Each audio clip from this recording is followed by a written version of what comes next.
La Bible est comme les songes de Pharaon qui doit être interprété par un Joseph qui a en lui l'Esprit de Dieu. Nous avons un réel plaisir de recevoir aujourd'hui le révérend Vicky Dusachi, un homme exceptionnel, l'homme du surnaturel. Par la grâce de Dieu, il a accepté notre invitation. Quelqu'un m'a écrit ce matin en disant « Berger Grâce, jusqu'aujourd'hui, je ne maîtrise pas le révérend Vicky Dusachi. Il prêche bien, il est fort en démonstration de puissance, des fois il prophétise. Je ne sais pas les situer, je ne sais pas s'il est prophète, apôtre, pasteur. Essaye de poser cette question au révérend afin de m'éclairer, parce que je ne le maîtrise pas. » Ça, c'est le commentaire d'un homme de Dieu. Révérend, nous vous apprécions énormément. Vous êtes une bénédiction pour l'Église, mais vous êtes compliqué, papa. On ne vous maîtrise pas. Vous êtes prophète, apôtre, docteur. Qu'est-ce qui se passe, révérend? Gloire à Dieu. Merci, Berger Grâce, de nous recevoir sur ces plateaux.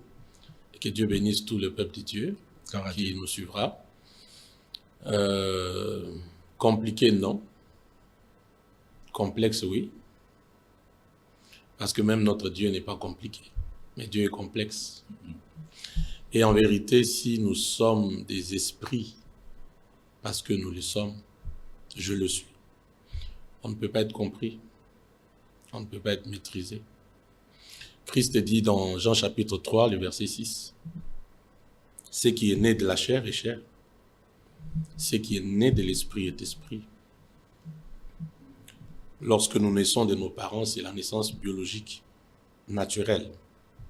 Et quand nous naissons de nouveau, c'est la naissance par le Saint-Esprit. Et quand on est par le Saint-Esprit, la Bible dit, ce qui est né de l'Esprit est esprit. Donc, je suis un esprit. Et Christ dit, les vents soufflent, on ne sait ni d'où il vient, ni où il va, mais quand même on entend les bruits. Ça veut dire que, excusez ma voix, en tant que nouvelle créature, nous sommes des esprits, nous sommes des vents.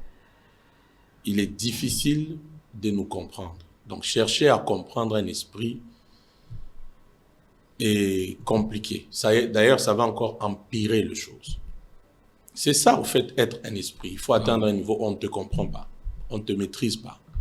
Si maintenant je te dis, Berger Grâce, saisis-moi les vents dans ta main. Parce que là où nous sommes, c'est aéré. Ça suppose que les vents circulent, n'est-ce pas? Exactement. Mais si je te dis, saisis pour moi une portion de vent dans ta main, tu ne sauras pas.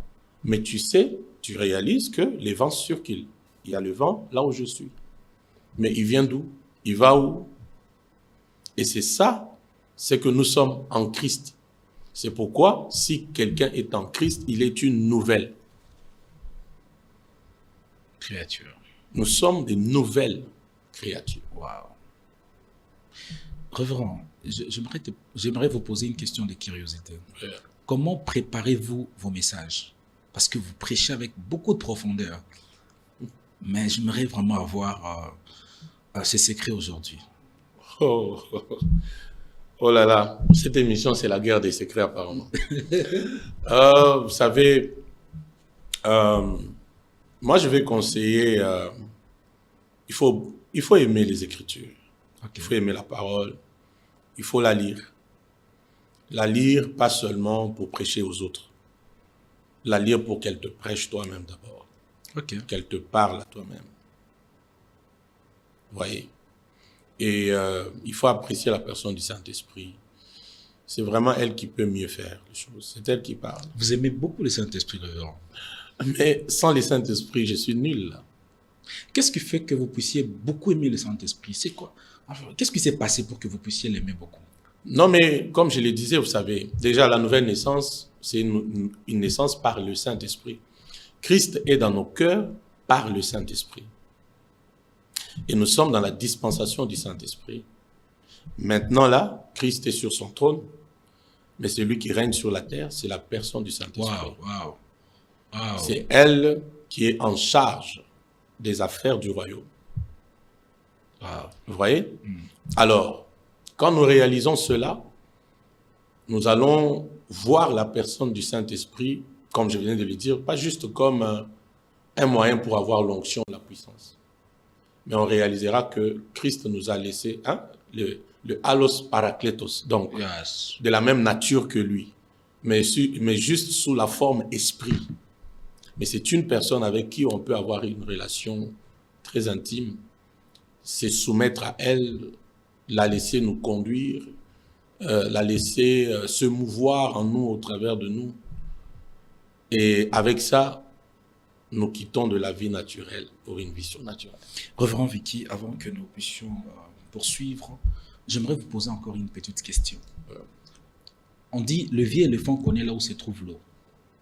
C'est-à-dire, par votre expérience, vous avez côtoyé les hommes de Dieu, le chef d'État, beaucoup d'hommes de Dieu, le cadre de ces pays. Il y a certains hommes de Dieu qui ont commencé et ils ont abandonné peut-être. Mais vous êtes constant dans le ministère. Que faire pour demeurer constant comme le révérend Vicky Disachi? Peu importe la gloire, peu importe la célébrité, peu importe tout ce que les gens disent, c'est-à-dire vous êtes un excellent prédicateur, vous gardez la même soif, vous gardez le même amour, la même énergie. Qu'est-ce que se passe, révérend? Wow. Bon, déjà, gloire à Dieu de reconnaître en nous la constance. Gloire à Dieu. Nous prions vraiment que le Seigneur continue à nous soutenir. Vraiment, je dirais en un mot, la grâce. L'apôtre Paul dit dans 1 Corinthiens 10, je crois le verset 15, 10, chapitre 15, le verset 10, il dit « Je suis ce que je suis par la grâce de Dieu. » Et cette grâce a fait que je suis certes venu après les autres, mais j'ai pu travailler avec plusieurs hommes de Dieu. Voilà. Alors, en un mot, c'est la grâce. Vraiment, sans la grâce, on est nul. C'est quoi votre particularité dans le corps? Bon, dire particularité, moi je crois que j'ai reçu le Saint-Esprit pleinement. Et je m'ouvre à toutes les façades du Saint-Esprit. Parce que j'existe pour répondre aux besoins du corps, de manière ponctuelle, vous voyez, comme de manière, je sais pas, soif ou quoi et tout. Alors, ça fait que là où il y a un besoin, le Saint-Esprit sait que je suis disposé. Et je crois qu'il peut m'utiliser. Le problème, c'est le Saint-Esprit est là, mais combien croient que le Saint-Esprit peut se servir d'elle comme une réponse à un besoin? La puissance, vraiment, elle est là. Mais combien croient que la puissance peut agir au travers d'eux? Et même quand cette puissance commence à agir, combien comprennent que oui, c'est la puissance de Dieu?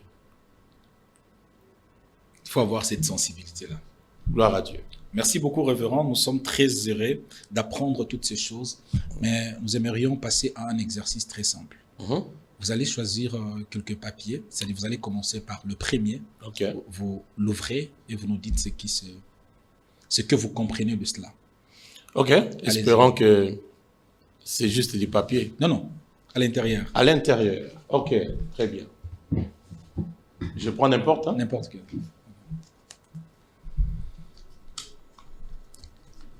Père spirituel. On vous écoute, révérend. Ça veut dire? Allez-y. Que je vous parle du Père spirituel. Oui, oui.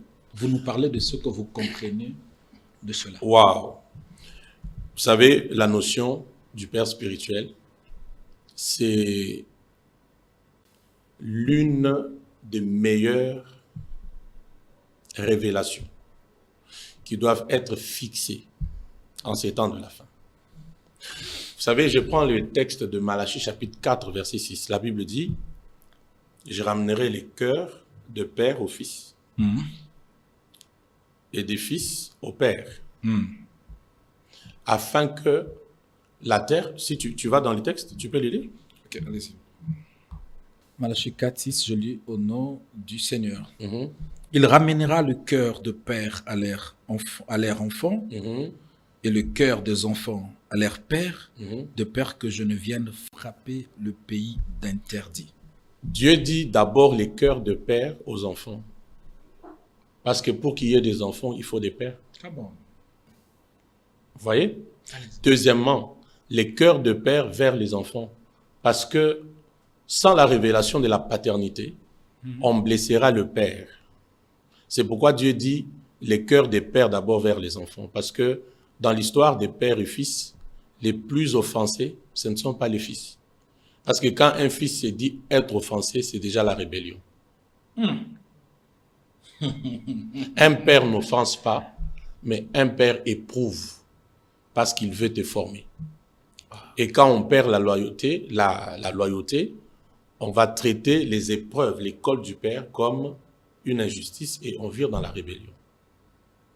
Ainsi, ce sont les pères qui sont les plus blessés, vexés, humiliés, déçus, trahis. Vous voyez un peu? C'est pourquoi Dieu dit, l'ordre divin, c'est d'abord les pères, ensuite le Fils. Parce qu'en vérité, Dieu est d'abord le Dieu de père. D'ailleurs, Dieu est le Dieu de père. Ça s'arrête là. Ça veut dire, révérend. Ça veut dire que les fils n'ont pas de Dieu. Un fils spirituel n'a pas un Dieu. Le Dieu du Fils, c'est le Dieu du Père. C'est ainsi, tu verras, à la montagne de la transfiguration. Jésus est à la montagne, deux esprits lui apparaissent. Ils s'entretiennent avec eux. Qui? Moïse et Élie. Pas Josué, pas Élisée. Mais Moïse et Élie. Qui est Moïse? La figure de père spirituel. Dieu l'a établi comme père sur Israël. Okay. Qui est Élie? L'image d'un père spirituel sur Israël à un moment donné. Josué a fait beaucoup de choses. Élisée, beaucoup. Mais ça ne l'a pas ou ne les a pas qualifiés comme de pères. Donc quand Dieu vient à la montagne de transfiguration, il accepte qu'il y ait Jésus et uniquement le Père. Parce que Dieu est d'abord et surtout le Dieu de Père. Il dit à qui? À Moïse, dans Exode 3, le verset 6. Il dit à Moïse, je suis le Dieu de ton père, Abraham, Isaac et Jacob. Parce qu'au fait, dans le règne de l'esprit, c'est une affaire des lignées spirituelles. Et chaque lignée spirituelle a un héritage. Même Jésus lui-même était fils ayant un père. Regardez, avant que Jésus ne meure, il dit une chose. Père, je recommande mon esprit entre tes mains. Vous voyez? Père, je recommande mon esprit entre tes mains. Donc même Jésus savait qu'il a un père. On l'appelait aussi fils de David, apparemment. Bon, ça c'est un autre point. Mais Jésus reconnaissait son père. Et il se rend compte que je suis en train de mourir. Mais il y a un secret qui peut garantir ma résurrection. C'est si je prends mon esprit, je le laisse à mon Père. Parce que je reconnais l'autorité de mon Père. Et l'autorité de mon Père peut préserver tout de moi et rassurer ma résurrection 3 jours après. Donc parmi les raisons qui font que Jésus ressuscite, c'est parce que avant d'expirer, il dit Père, Abba. Il reconnaît la source. Je remets mon esprit entre tes mains. Vous voyez? Et berger, vous allez voir ce même texte, il dit, il ramènera le cœur de Père vers lui, le Fils, afin que je ne frappe pas le pays de quoi? D'interdit. Donc aujourd'hui, la relation père et fils est capitale même pour la santé d'une terre. Il faut être un homme spirituel pour comprendre ces choses. Hein? Oui.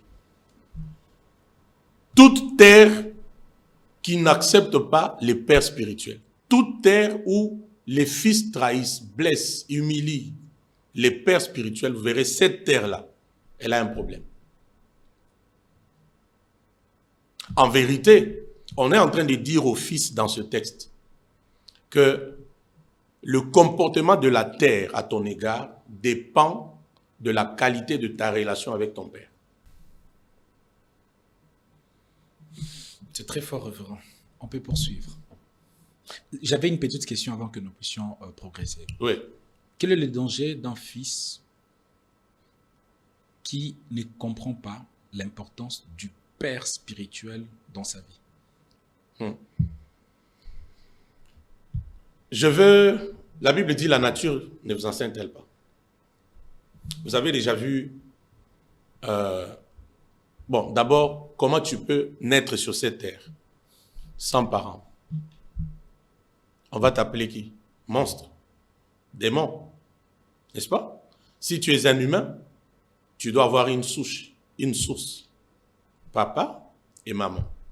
La même chose spirituellement. La même chose spirituellement. Alors, si c'est l'ignorance, je prie que cette émission puisse les éclairer. Très bien. Parce que Dieu est un Dieu des pères. Cette révélation doit être bien fixée. Et en ces temps de la fin ici, Dieu veut que la relation de père et fils soit une relation vraiment assise, très enracinée, vraie. Parce que même la terre va réagir en fonction de la qualité de cette relation. Nous venons de le lire. Voyez un peu? C'est très important. Attendez, je vous donne un texte. Ecclésiaste chapitre 3. Vous pouvez me lire Ecclésiaste 3. J'aimerais qu'on partage ce texte qui tombe dans mon esprit. Chapitre 3, je prends le verset 5. Je vais rapidement. La Bible dit, au premier verset, on dit, il y a un temps pour tout, n'est-ce pas? Un temps pour toutes choses sous les cieux. Je prends le verset 5. Un temps pour lancer de pierres et un temps pour ramasser des pierres. Un temps pour lancer des pierres et un temps pour ramasser des pierres. Vous savez, si tu prends Ecclésiaste chapitre 3 du premier verset jusqu'au verset 4, la Bible est chronologique. Les temps de naître, les temps de mourir. Vous voyez? Mais à un moment donné, les choses, c'est comme si ça prend une autre tournure. Là, la Bible dit, il y a un temps, au verset 5, même pour ceux qui nous suivent, il y a un temps pour lancer de pierres et un temps pour ramasser de pierres. Allez-y. Alors, la question que moi je pose aux bergers et à ceux qui nous suivent, on commence par lancer les pierres ou on ramasse les pierres avant de les lancer? Parce qu'ici, la Bible dit, il y a un temps pour lancer des pierres et un temps pour ramasser. Je me rends compte que ramasser vient après lancer. Lancer vient après ramasser. Alors, pour comprendre ce texte, il faut juste se poser la question, qui parle ici? C'est lui qui parle, c'est Salomon. C'est un fils. Il est fils de qui? De David. C'est normal que Salomon, à son tour, lance les pierres parce que David, son père, avait déjà ramassé les pierres. C'est très fort, révérend. Vous voyez? David a ramassé. Et autour de Salomon, il ne va plus ramasser. Salomon lui lance directement les pierres. Pourquoi le père a ramassé, le fils lance? Ainsi, le père devient un raccourci, même spirituel pour le fils. Pourquoi j'ai besoin d'un père spirituel? Parce que aussi, il est un raccourci. Là où il a souffert, forcément tu ne souffriras pas si tu es un vrai fils dans les alliances. Vous voyez? Là où il est passé, tu passeras. Si il a fendu le Jourdain, si ton père Élie a fendu le Jourdain, à ton tour, le Jourdain s'effendra aussi. Et le Jourdain ne s'effendra pas parce que tu as dit, où est le Dieu d'Élysée? Mais parce que tu as reconnu les dieux de ton père devant les Jourdains. Et comme le Jourdain connaît l'onction de ton père, le Jourdain s'ouvrira devant toi. Waouh. Deuxième papier, révérend. Vous en avez 6. Oh là. Donc il faut avoir des pères spirituels. Ouf, l'onction. C'est votre domaine. Waouh. L'onction est quelque chose de mystérieux. La preuve, c'est que tout ce que je suis en train de dire ici, je le dis par l'onction. Voyez. De manière basique, on définit l'onction comme une capacité surnaturelle que Dieu donne à l'homme pour être efficace dans la mission, accomplir convenablement sa mission, l'appel, n'est-ce pas? Ouais. Actes chapitre 10, le verset 38, la Bible dit, vous savez comment Dieu a oint d'esprit et de force Jésus-Christ qui allait des lieux d'esprit et de force. D'esprit et de force. Donc l'onction, c'est une portion de l'esprit que Dieu dépose sur un homme pour le rendre efficace dans la mission. J'insiste sur une portion d'onction, une portion de force. Pourquoi? Pour corriger quelque chose. L'onction n'est pas la sensation. Ces parties seront coupées. On vous écoute. L'onction est une force pour provoquer le changement. Si l'onction s'arrête qu'à du sensationnel, la sensation, c'est là où même le mondain peut se blaguer de nous, se jouer de l'église, de loin de Dieu. Allons au-delà. Il dit, vous savez comment Dieu a oint d'esprit et de force. Jésus de Nazareth qui allait de lieu en lieu, prêchant la parole, guérissant, délivrant. Quand Dieu te oint, Dieu te lègue une force. Avec cette force, tu vas pour apporter les changements, les solutions. Et c'est très important. Et vraiment, je le dis avec audace, tu ne peux pas aller loin dans la marche ministérielle sans l'onction. Parce que Zacharie 4,6, la Bible dit, ce n'est ni par la force, ni par la puissance, mais c'est par mon esprit. L'esprit dont la Bible parle là, c'est l'onction. Cette chose-là. C'est intéressant, révérend. Et j'aime l'onction du Saint-Esprit. Je crois en l'onction du Saint-Esprit. J'aime quand cette onction commence à couler. Mais je martèle sur une chose. La maturité maintenant dans l'onction nous fait comprendre que ce n'est pas à tout moment qu'on doit sentir l'onction sur nous. Sinon, on peut brûler.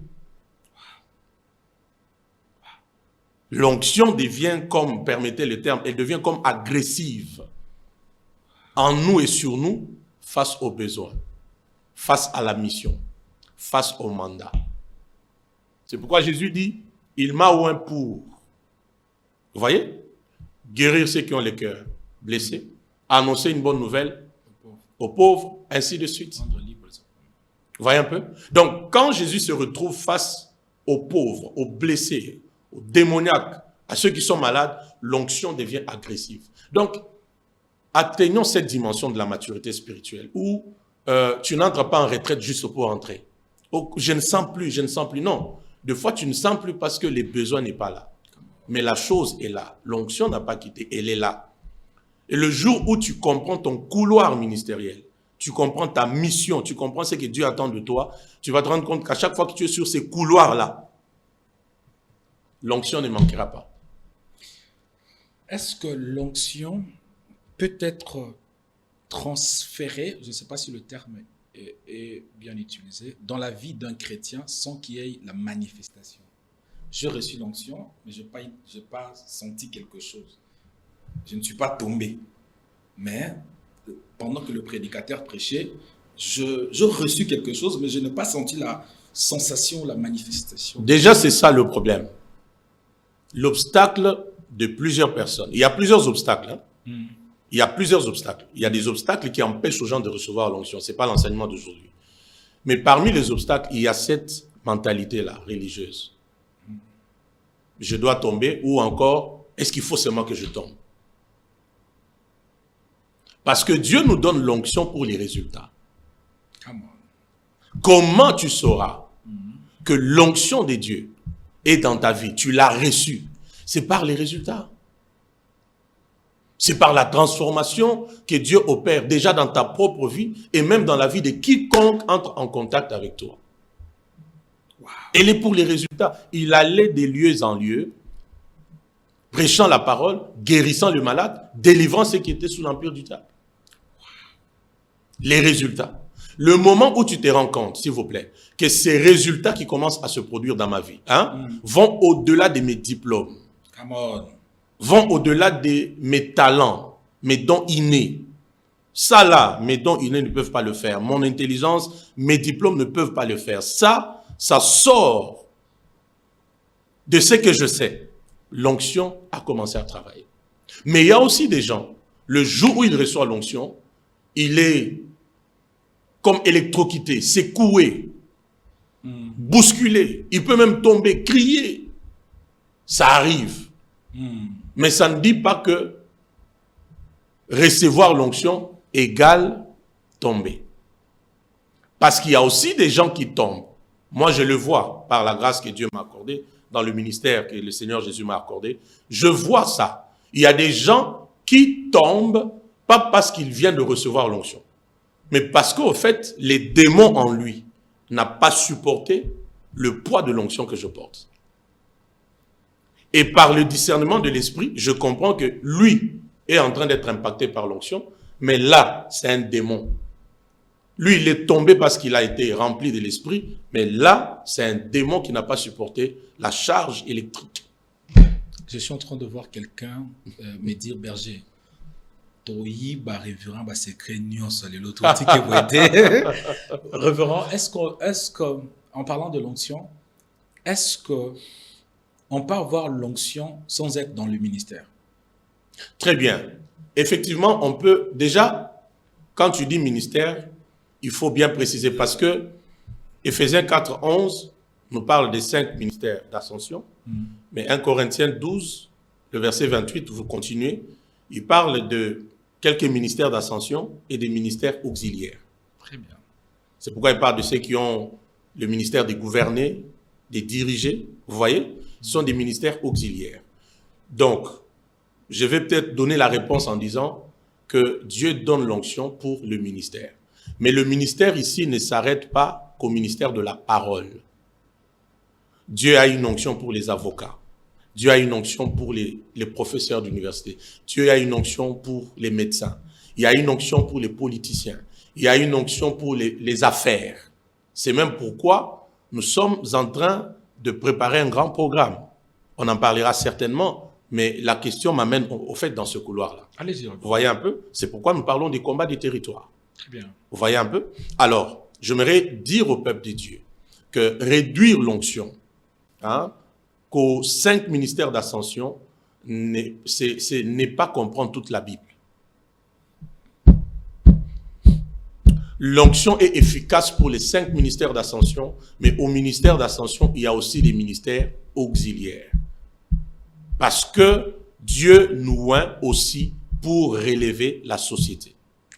Dieu nous oint aussi pour être la réponse aux crises de nos sociétés.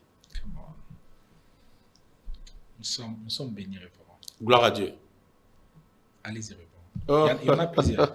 Avant que nous puissions, de manière maintenant brève, je crois que ça va aider les enfants de Dieu. 2 minutes pour que nous puissions... Un bon fils dans la foi. Un bon fils dans la foi. Qu'est-ce que vous attendez de ça? Comment reconnaître un bon fils dans la foi? Waouh! Bon, déjà, la foi, un bon fils dans la foi. Un bon fils. Un bon fils dans la foi. Un bon fils spirituel. En fait, vous savez, un fils, c'est la loyauté. C'est la loyauté. Vraiment, en un mot, un fils, c'est la loyauté. Et la loyauté dit beaucoup de choses. Qu'est-ce qui a fait que Satan quitte le ciel vers la terre? Ce n'était pas l'impudicité. Vous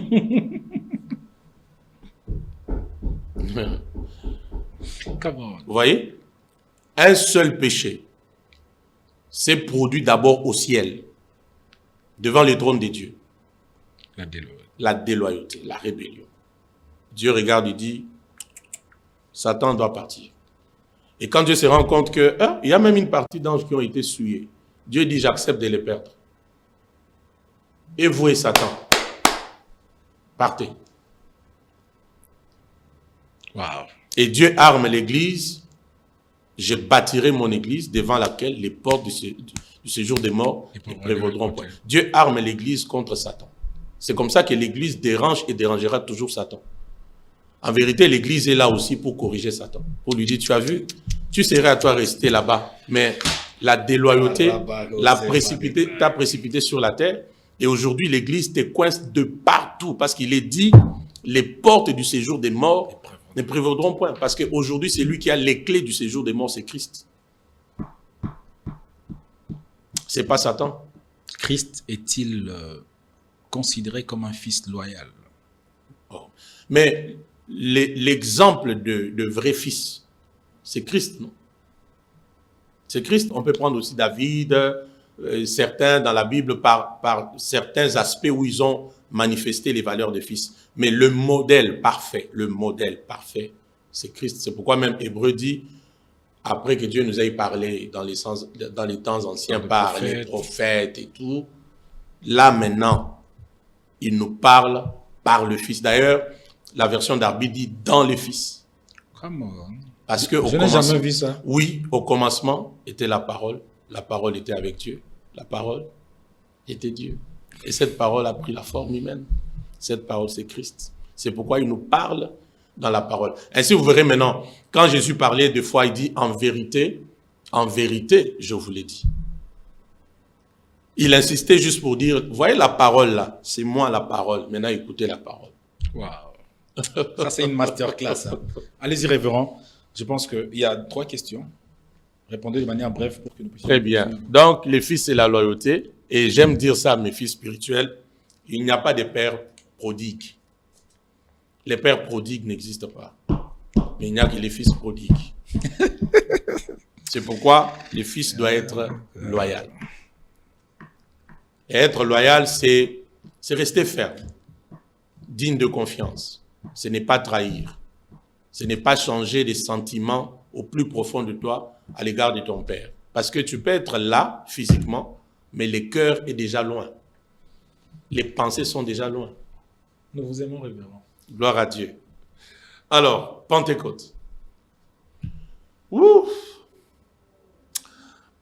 La Pentecôte est parmi les fêtes importantes. Je vous rappelle que le révérend ne lit pas.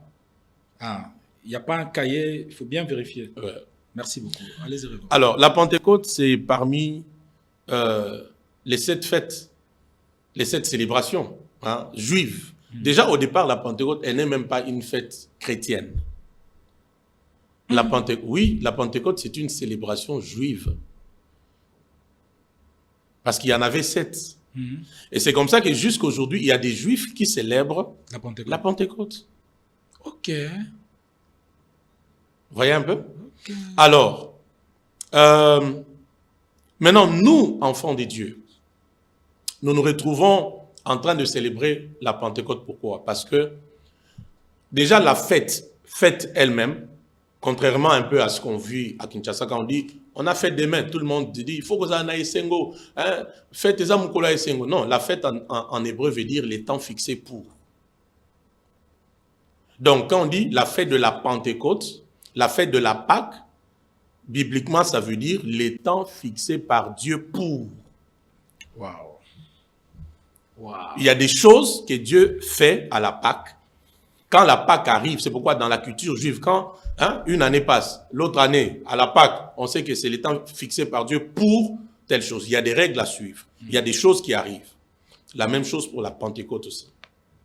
Un temps fixé pour.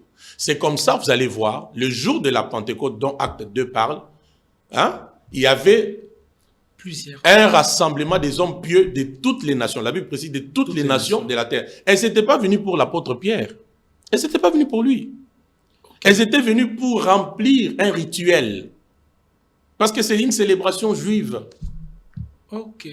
Ils étaient venus à Jérusalem pour les rituels. Parce que Pentecôte veut dire aussi la fête de moisson, la fête des prémices, la fête de semaine.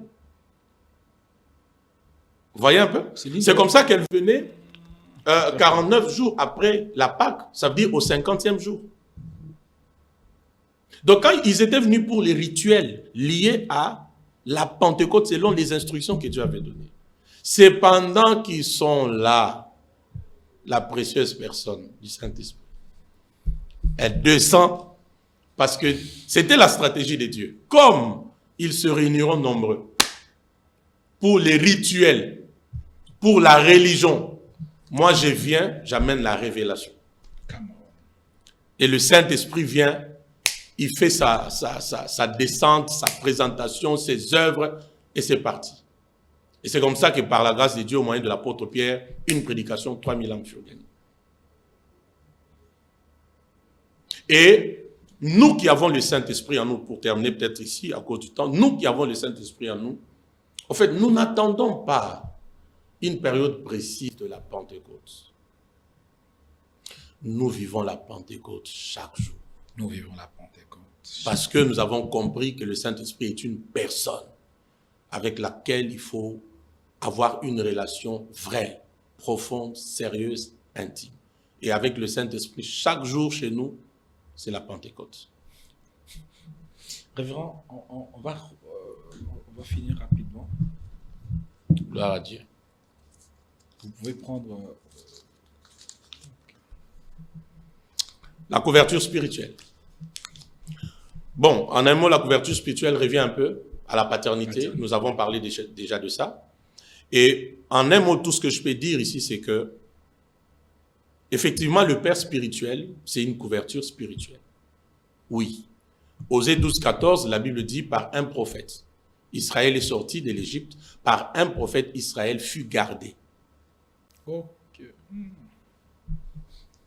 Par un prophète, Israël est sorti. Le prophète, là, c'est Moïse, le père spirituel que Dieu avait établi. Et par un prophète, Israël fut gardé. C'est-à-dire Israël était sous la couverture spirituelle de Moïse. D'ailleurs, 1 Corinthiens 10, l'apôtre Paul nous amène encore une révélation très forte, qu'Israël a été baptisé en Moïse. Si on touche encore ça, c'est compliqué. Pour ceux qui négligent les pères spirituels, je pense qu'ils ont les réponses. Hein. Oui, parce que sans couverture, c'est comme nous sommes ici. S'il n'y avait pas de couverture, je ne pense pas qu'on ferait cette émission calmement. On recevrait les bruits de l'extérieur. Si un vent puissant souffle, il allait nous indisposer. La poussière entrerait. Si une forte pluie tombe, on ne sait pas rester ici. Mais tant que la couverture est là, qu'il vente, que la pluie tombe, que, je ne sais pas moi, les bruits viennent d'où, on est épargné. On est à l'abri. Pourquoi? Parce qu'au-dessus de nous, il y a la couverture. Donc, sans père spirituel, on est en danger. On est exposé, on risque beaucoup. Merci beaucoup. Gloire à Dieu. Nous sommes très serrés. Chrislin, sois avec moi. Merci de remettre. Ok. C'est pas fini. J'ai pas l'impression que vous avez mis beaucoup. Ah, je pense que c'est pas fini. Je sais pas, les derniers là. La langue des la langue des anges. La langue des anges. Là, c'est votre domaine. Hein. On vous donne 2 minutes, révérend. On continue? On vous donne 2 minutes, la langue des anges, et puis on va passer. Répondez à la question, 2 minutes.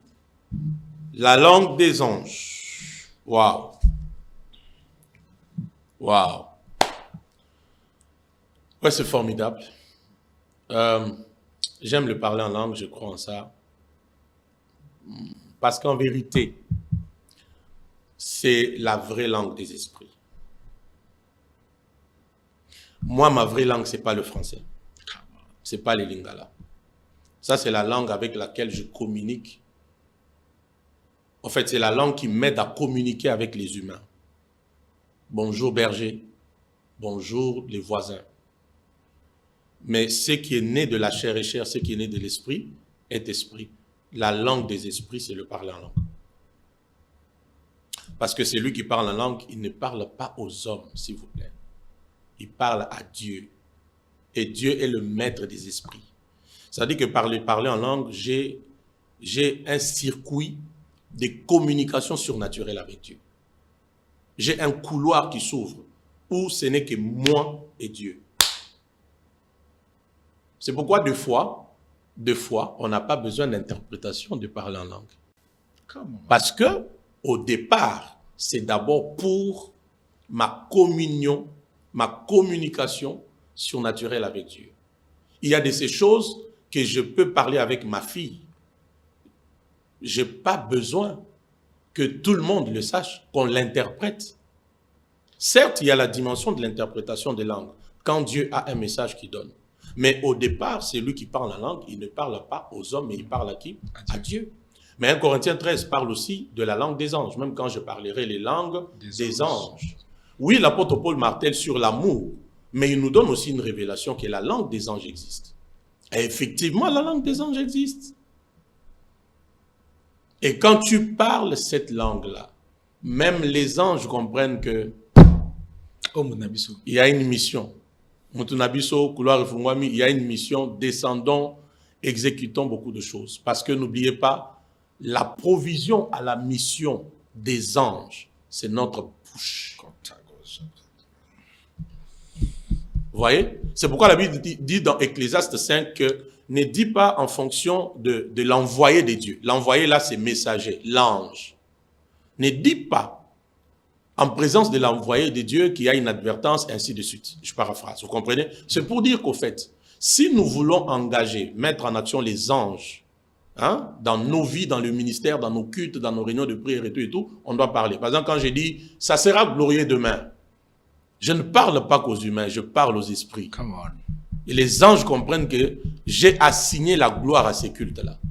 Moi, j'ai parlé, les anges doivent exécuter parce qu'ils sont à mon service. Mais il n'y a pas que le français par lequel je mets les anges en action. Il y a aussi la langue des anges. Révérend, j'aimerais que vous puissiez d'abord regarder l'affiche. Vous avez vu? Très bien. Maintenant, il y a des questions sur ce sujet. Que signifie réellement l'expression combat des territoires selon la Bible, Révérend Vicky Disachi? Bon, gloire à Dieu, berger. Déjà, j'aimerais dire au peuple de Dieu qui nous suit que c'est un grand programme. Reviens s'il te plaît. C'est un grand programme que nous allons commencer déjà le dimanche prochain, donc ce dimanche, le 16 août 2026, à partir de 9h juste, les dimanches. Et dans la semaine, lundi jusqu'à vendredi, nous serons là à partir de 17h jusqu'à 20h. Mandat 2026 et la pensée prophétique de l'activité. Et le Seigneur m'a parlé du combat des territoires. Effectivement, nous sommes dans une guerre territoriale. Autrement, le combat des territoires, j'appelle ça la guerre territoriale. Nous sommes dans une guerre territoriale. Deux choses. Christ dit ceci, dans Matthieu 16, 16 à 18. « Je bâtirai mon église devant laquelle, les portes du séjour des morts ne prévaudront point. » Vous voyez ça? J'aimerais vous dire que cette déclaration, c'est vraiment une déclaration de guerre. Okay. C'est pourquoi il va plus loin. Il dit, ce que vous lierez sur la terre sera lié dans les cieux. Ce que vous délierez sur la terre sera délié au ciel. Ça veut dire lier et délier, ce sont des actes purement de guerre. Parce que quand tu lis, tu fais quoi? Par le fait de lier, n'est-ce pas? On est en train de décider sur ce qui doit arriver. Et quand on délie, on est en train encore de décider sur ce qui ne doit pas arriver. Donc on refuse, on refuse, on décide, on valide, ainsi de suite. Et nous sommes, j'insiste, dans une guerre territoriale. Éphésiens 6.12, nous n'avons pas à lutter contre quoi? Les sangs et la chair. Mais contre quoi? Les dominations, les autorités, les principautés. Vous voyez, c'est toute une hiérarchie de l'organisation satanique. Mais vous allez voir que toutes ces entités spirituelles ont une mission par rapport au territoire. Ok. Je prends quel exemple? Nous n'avons pas lutté contre les sangs et la chair, mais contre les dominations. Les dominations. Domination. Dans domination, vous voyez quoi? Dominer les nations. Ouh. Vous voyez un peu? Les nations aujourd'hui sont en train de subir beaucoup de fléaux, beaucoup d'antivaleurs, des corruptions, des détournements. Vous voyez? Nous réalisons ou nous voyons les choses souvent au niveau physique. Mais quand nous montons en esprit, nous comprenons qu'au fait, au-delà d'une nation, par exemple, qu'on appelle la RDC, il y a aussi des dominations qui veulent contrôler la RDC afin de tenter l'agenda satanique. Parce que le diable ne se fatigue pas toujours. Il a été vaincu, mais il ne se fatigue pas. Il a toujours un agenda. Comment faire pour que ce pays a beaucoup de minéraux, beaucoup de richesses, de potentialités, mais qu'il ne développe pas? Wow. il passe par les dominations pour influencer ceux qui occupent des postes stratégiques. Et dans la guerre territoriale, Dieu m'a dit qu'il y a des fils du royaume, ça veut dire les enfants de Dieu, qui vont être positionnés stratégiquement. Parce que nous sommes les sels de la terre, la lumière du monde. Ok. Et comme je le disais sur l'onction, l'onction n'est pas que pour les pasteurs, les apôtres, les prophètes, les docteurs. L'onction est aussi pour les médecins, les avocats, les politiciens, les boxeurs, les catcheurs. L'onction est pour les hommes d'affaires, ainsi de suite. Et il y a les enfants de Dieu qui sont appelés dans toutes ces sphères d'influence, toutes ces sphères de décision. Ces programmes viennent pour elles. L'œuvre de la croix va nous donner la victoire et il y aura un positionnement stratégique parce qu'il y a des choses à changer dans le pays. Donc j'aime ça, parce que ce que vous parlez, de quel territoire parle-t-on? Voilà. Territoire géographique, spirituel, Les tout. sociaux, Les tout. économiques ou familiaux? Les tout. Les tout. Oui. Parce que nous prêchons le plein évangile. Wow. Le tout. Wow. Ceux qui sont concernés par des territoires spirituels. Des hommes politiques ont besoin de Ils en ont besoin. dominer. Oui, ils en ont besoin. La notion des territoires, elle est très large. Vous voyez? Et il y a les territoires dans la dimension des montagnes d'influence. Ah, non, d'accord. Les 7 montagnes d'influence. Vous voyez? Ok. Quand Dieu crée Adam, Genèse 1er, verset 28, non, 26, Dieu lui donne de dominer sur la terre. Le verbe dominer, là, veut dire mamlaka. Mamlaka veut dire le royaume. Ok. Et Dieu établit l'homme sur toute la terre. En établissant l'homme sur toute la terre, en fait, Dieu lui confère toutes les montagnes de la terre. Ok. Mais je parle des montagnes de décision, des montagnes d'influence. Ok. Et quand Adam pêche, il perd le royaume. Il perd la position qu'il avait. Du roi de la terre, du maître de la terre, de celui qui oriente, contrôle, gouverne les choses sur la terre. Mais quand Christ vient dans Matthieu 4, le verset 7-8, le diable vient les tenter et il lui dit, si tu t'es prosterné devant moi, je te donnerai quoi? La gloire. Tous ces royaumes. Non, il commence, il dit, je te donnerai tous ces royaumes et leur gloire. Il m'a été donné. Voilà. La question, Satan a eu ces royaumes quand? Comment? Parce qu'il a été précipité. Dieu l'a chassé du ciel vers la terre. Il a eu ces royaumes quand? Le moment où l'homme pêche, il lègue le royaume à Satan. Parce que Dieu avait établi l'homme sur toute la terre. C'est-à-dire que c'est l'homme qui devait gouverner, influencer, légiférer, transformer, contrôler les choses. Ok. Maintenant, l'homme lègue le royaume au diable. Vous voyez? C'est comme ça que maintenant, quand Christ vient, il dit, je bâtirai mon église. Et il va plus loin. D'ailleurs, je vous donnerai les clés du royaume. Si nous devons avoir les clés du royaume, en vérité, notre place, c'est où? C'est au sommet de ces royaumes. Je ne sais pas si vous comprenez. Très bien. Si aujourd'hui, Jésus dit, je vous donnerai les clés du royaume. Si il nous donne les clés, c'est-à-dire c'est nous. C'est pourquoi nous sommes la génération qui possède la porte même de nos ennemis. Parce que nous avons les clés. Et nous devons tous comprendre que l'heure n'est plus à la distraction. En tant qu'enfant de Dieu, fils des Lumières, il y a des sphères d'influence, des décisions que nous devons occuper. Wow. Parce que là, nous allons amener la parole de Dieu, les valeurs du royaume, les principes du royaume qui peuvent aider à voir les changements, que ce soit dans le ministère ou dans un secteur donné, les affaires, la politique, l'économie ou quoi, la famille, la religion. Il est possible que les changements arrivent. C'est pourquoi nous parlons de territoire. Parce que la troisième question, vous avez déjà répondu parfaitement. Quelle est la différence entre conquérir une nation et vouloir simplement dominer les autres? Ça veut dire, moi, je n'ai pas besoin de conquérir la nation, j'ai juste besoin de dominer. Oui, mais celui qui veut dominer les autres, vous allez voir qu'il est égoïste dans tout ce qu'il fait. Donc, tout ce qu'il cherche, c'est qu'il lui soit bien. Vous voyez? Mais quand on veut conquérir un territoire, on voit la corporation. On voit l'intérêt commun. On voit le changement qui peut profiter à tout le monde. Waouh! Vous voyez, c'est même pourquoi l'église que Jésus bâtit là n'est pas qu'une église qui change les vies des gens. Wow. Mais c'est aussi une église qui change la vie de la société. Wow. Vous voyez? Wow. C'est pas juste une église qui change les vies des gens, mais elle va aussi à impacter la société, à changer la société, à relever la société. Waouh! Ouais. Allez, c'est révérend. Vous voyez? Et La création tout entière attend avec un ardent désir la révélation des fils de Dieu.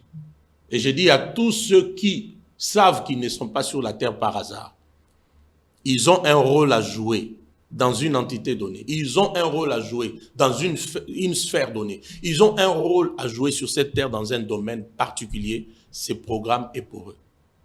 Waouh! Et il est temps qu'ils viennent parce qu'il y a une onction qui va les placer pour être la tête et non la queue. Et d'ailleurs, c'est la parole de Dieu, vous serez la tête et non la queue. Il est temps que, au sommet des montagnes, qu'on trouve les fils des lumières. Pourquoi Dieu promet-il un territoire à Israël alors qu'il fallait encore les conquérir? Mais parce que la promesse, c'est un monde très complexe. Ok. Oui. Et l'accomplissement de la promesse encore engage beaucoup de choses. Dieu promet, mais l'accomplissement n'est pas que l'exclusivité de Dieu. Il y a aussi la part de l'homme.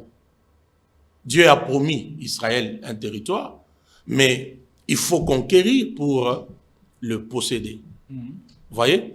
Parce que, je l'ai dit, il y a la part de l'homme, il y a la part de Dieu. Et tout ce qui est gratuit n'a pas de valeur. Come on. Mais quand tu sais que quelque part, j'ai payé le prix pour la chose que j'ai aujourd'hui, même dans ta manière de la gérer, tu vas gérer autrement. Ok. D'ailleurs, je martèle, Éphésiens 6.12, l'apôtre Paul, 20 ans après, Éphésiens 6.12, l'apôtre Paul nous dit, nous n'avons pas à lutter contre les sangs et la chair, mais contre les dominations. 20 ans après. 20 ans après la résurrection de Christ. Wow. Et lutter, là, veut dire combattre, résister. Ça veut dire que nous sommes dans une lutte, nous sommes dans un combat. Il faut la résistance. Et je veux dire à tous ceux qui sentent qu'en eux, il y a la sémence de la royauté, il y a la sémence des premiers-nés, il y a la sémence des réformateurs, il y a la sémence de ceux qui doivent changer les choses dans ce monde et dans certaines entités. Il y a la sémence de laisser des traces.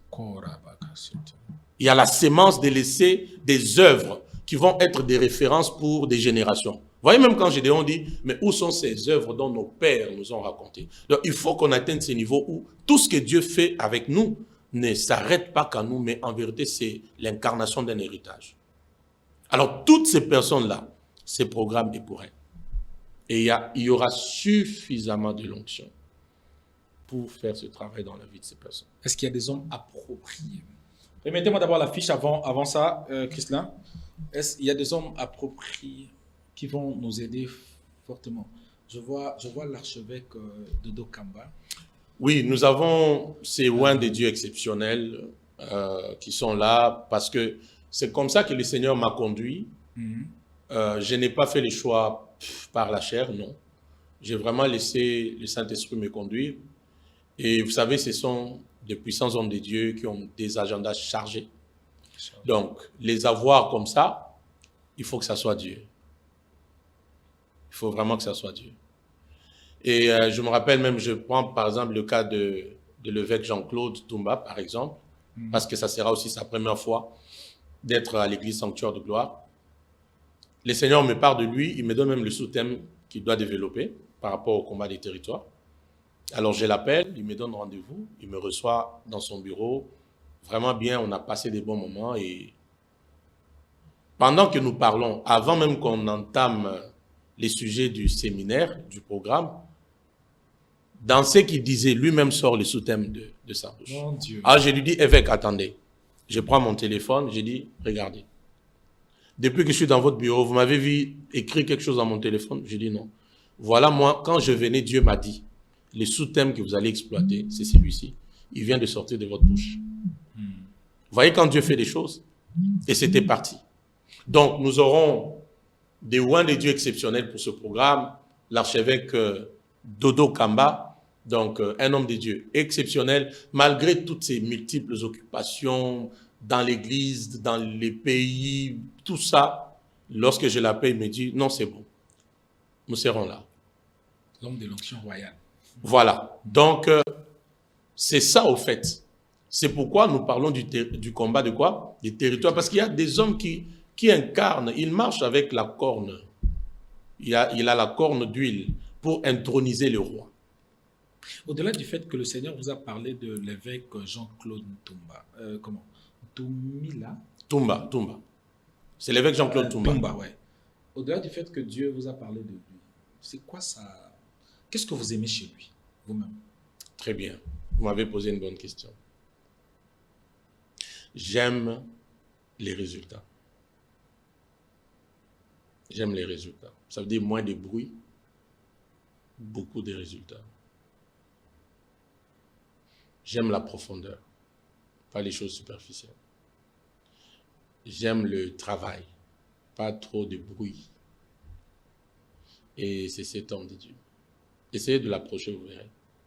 Aujourd'hui, nous avons la révérence, par exemple, pour un grand homme de Dieu du Nigeria, l'évêque David Oyedepo, que personnellement je respecte, j'honore, je célèbre. Vous voyez?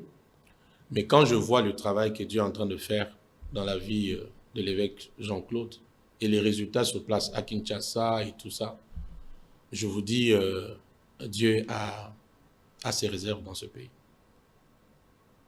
Et j'aime ça. Alors, chez l'archevêque de Dokamba, la royauté. La royauté. La royauté.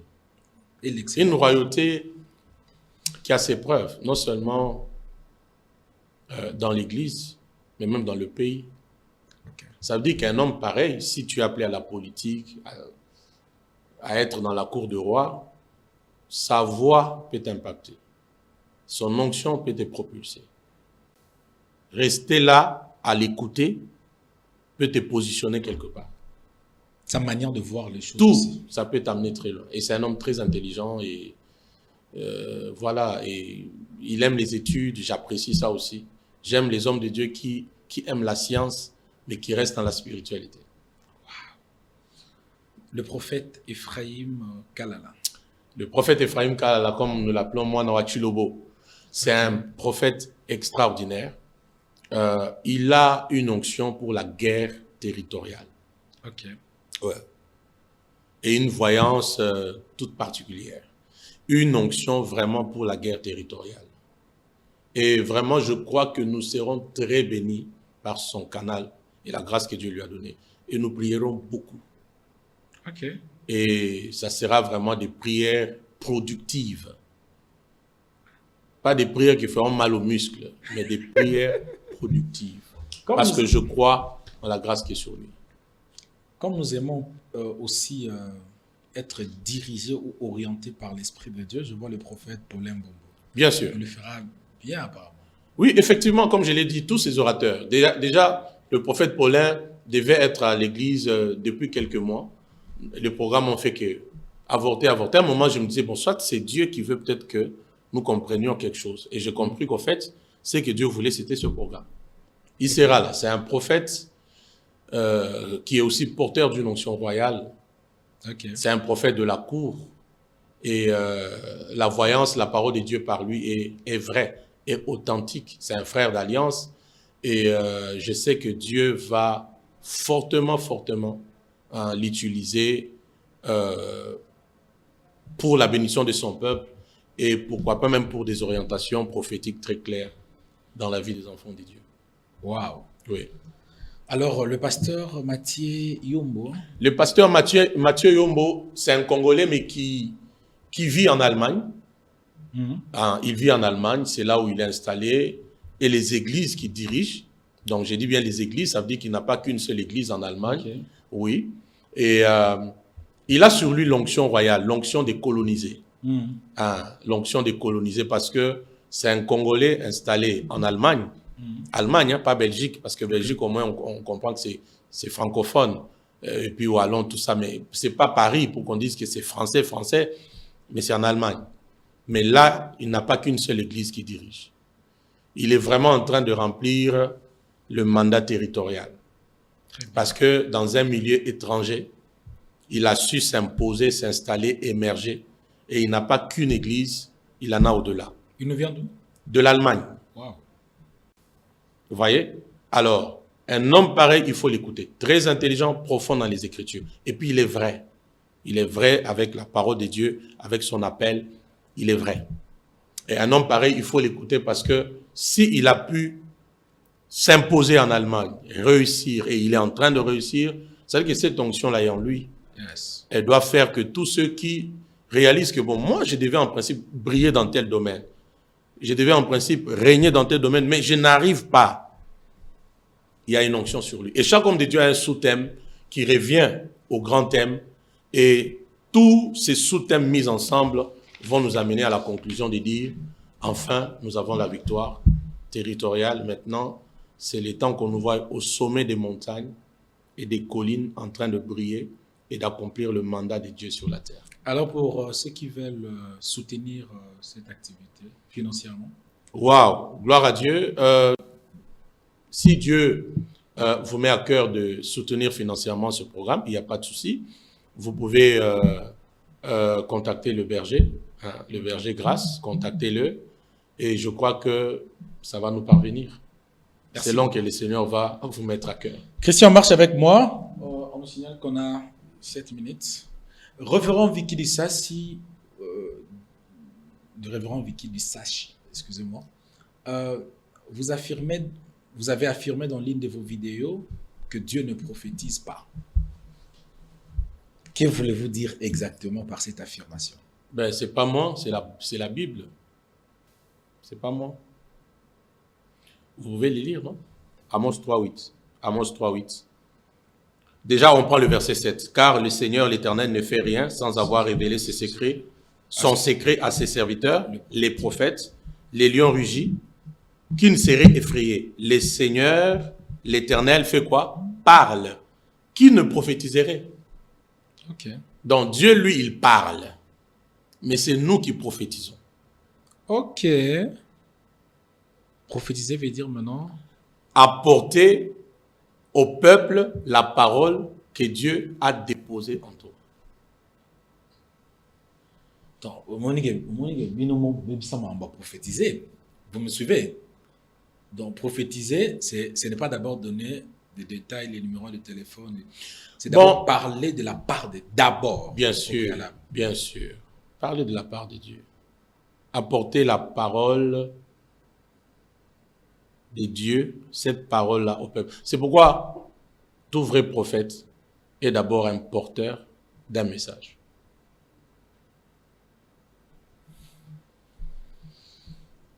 Tout vrai prophète est d'abord porteur d'un message.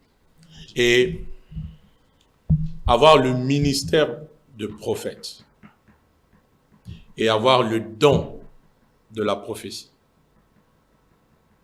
et exercer avec le don de la parole de connaissance, c'est trois choses différentes. J'ai envie de vous demander une conférence pastorale. Mais je cherche déjà la salle. Je pense que le révérend sera notre invité. Je suis en train de réfléchir entre Showbiz et une salle. Vous êtes notre invité. Ne refusez pas, nous sommes sûrs. Je suis disposé. Merci pour avancer le royaume. Merci beaucoup, papa. Allez-y, Christian. Révérend Vicky, pourquoi avez-vous toujours l'habitude de parler de choses spirituelles? Parce que je suis un esprit. Je suis à l'aise dans ça. Je suis un esprit, nous devons comprendre les choses de l'esprit. La Bible dit dans 1 Corinthiens 2, ce sont des choses que l'œil n'a pas vues, que l'oreille n'a pas entendues, qui ne sont pas montées au cœur de l'homme, mais que Dieu a révélé à ceux qui l'aiment par l'esprit. Ok. Parce que Dieu m'aime, le Saint-Esprit est là pour m'enseigner ces choses.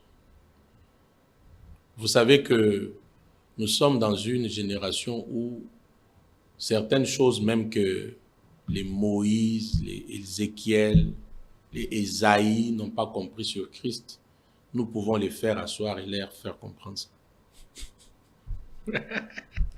Les gens diront que vous exagérez. Par le Saint-Esprit. Malheureusement, je ne suis pas dans la religion. Je ne suis pas religieux. Je suis un enfant de Dieu. Élie a fait tomber la pluie. Élie a bloqué la pluie, n'est-ce pas? Avec un statut des serviteurs. Il dit Élie le Tishbite, l'un des serviteurs, un serviteur qui parle, il bloque le ciel, il perturbe les climats, il perturbe tout. 3 ans et demi. Il vient encore, il parle la pluton, serviteur. Mais nous ne sommes pas serviteurs. Nous sommes enfants de Dieu. Nous dormons avec Dieu. Nous sommes enfants de Dieu. Wow. Nous sommes des tabernacles ambulants. Wow. Allez-y, Christian, je pense que la dernière. Voyez? Donc, il faut comprendre ces choses. Et en tant qu'esprit, parlons des choses de l'esprit et grandissons dans ça. Révérend Vicky, quelle est votre vision dans 5 ans? Gloire à Dieu. Bon, la question, elle est un peu générale. C'est-à-dire, comment vous voyez votre vision dans 5 ans? Le révérend deviendra professeur. Il pense à quoi? Il pense seulement à ne pas rester dans l'église locale, organiser des conférences pour des hommes politiques. Et votre vision de manière... Ma vision dans 5 ans, c'est l'influence globale. Et par l'influence globale, je vois tout ça. Faire le travail dans les 4 murs. Aujourd'hui, l'église que nous dirigeons est propriétaire. On est sur le projet de construire le temple. Après-demain, il faut s'étendre, envoyer des missionnaires. Voilà, il y a des conférences, des croisades, il y a tout ça. Vraiment, il y a tout ça. Il y a des chefs d'État qu'il faut coacher, accompagner royalement, prophétiquement. Il y a comme ça tout ça. Il y a les mondes des... Il y a comme ça beaucoup de choses. Bref, l'influence globale.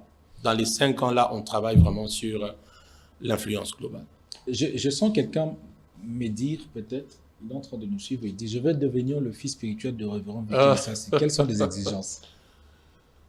Il ne faut pas le faire par sentiment. Il faut que ça soit par révélation. Et si c'était par révélation? Si c'est par révélation, le même Dieu qui t'a parlé me fera comprendre que celui. Ne vous en faites pas.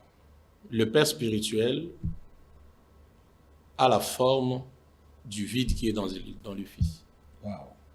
Ceci dit, quand le Fils rencontre le Père ou le Père rencontre le Fils, ça se connecte. Il y a quelque chose qui fait...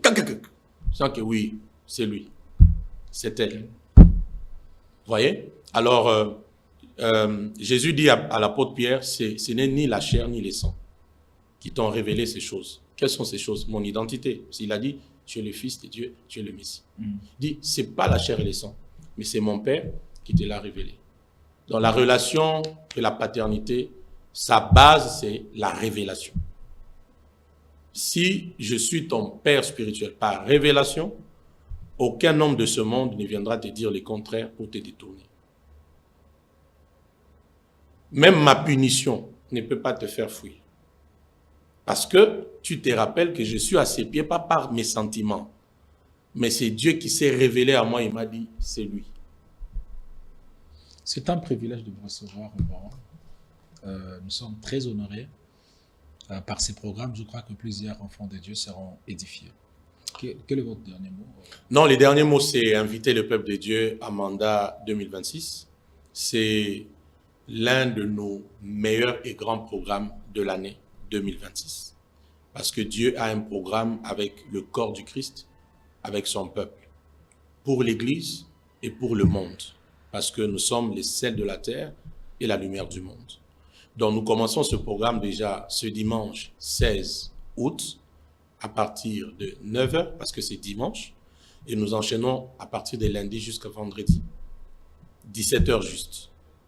Nous allons comme ça jusqu'au 1er septembre 2026. Les orateurs sont là, j'ai parlé d'eux, et nous serons au sein de Leadership Academia University, c'est au 4963 dans la commune de La Gombe, juste derrière Fatima, où la grande référence, l'ex-restaurant Flore. Donc, quand vous êtes là, derrière, vous trouverez Leadership Academy là-bas. Nous y serons pour 2 moments fabuleux. Vraiment fabuleux, vraiment fabuleux. Les dieux du surnaturel sera là et nous allons passer des moments extraordinaires. Vraiment, venez. Même si vous êtes païen, venez. Vous aurez l'opportunité de rencontrer Christ comme Seigneur et Sauveur et de découvrir votre identité en lui et prendre possession de votre territoire. Enfants de Dieu, venez avec la soif, l'esprit de la prière, l'humilité pour écouter, recevoir les révélations qui vont nous révolutionner. Parce que toute vraie révélation produit la révolution. Et nous venons pour des révélations qui vont nous révolutionner. Et dans la louange adoration, nous aurons notre chorale de sanctuaire de gloire. Nous aurons aussi le bien-aimé serviteur de Dieu Jared. Et nous aurons aussi un serviteur de Dieu Jonathan, avec lesquels nous allons vraiment adorer, louer les Seigneurs et passer des moments extraordinaires.